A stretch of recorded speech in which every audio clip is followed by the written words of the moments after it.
معراج کا واقعہ رسول اللہ صلی اللہ علیہ وسلم کو طواف کے دعوتی سفر سے واپسی پر جسم اور روح کے ساتھ بیداری کی حالت میں مسجد حرم سے مسجد اقصیٰ اور پھر وہاں سے ساتوں آسمان، سدرۃ المنتہا، جنت و جہنم اور جہاں تک اللہ نے چاہا ان مقامات کی سیر کرائی گئی۔ اس سفر کو اسراء المعراج کہتے ہیں۔ معراج کی تاریخ میں علماء کا اختلاف اور کئی اقوال کتب میں مذکور ہے۔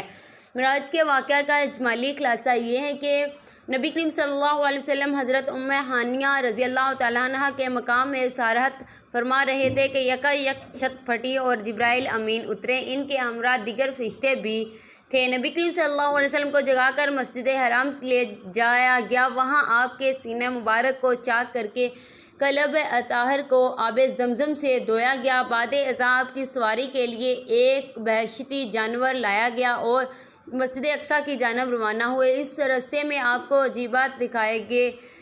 مختلف اقوام اور مختلف لوگ اپنے گناہوں کی وجہ سے مختلف سزاؤں میں مبتلا تھے۔ مسجد اقصیٰ پہنچ کر نبی کریم صلی اللہ علیہ وسلم نے انبیاء کی امامت فرمائی۔ اس کے بعد ملائکہ کی معیت میں آسمانوں کی جانب روانہ ہوئے اور آسمانوں میں آپ صلی اللہ علیہ وسلم نے مختلف انبیاء کرام حضرت آدم، حضرت یحییٰ، حضرت عیسیٰ، حضرت یوسف، حضرت ادریس، حضرت ہارون، حضرت موسیٰ، حضرت ابراہیم علیہ السلام صلاۃ و تسمیات سے ملاقات فرمائی۔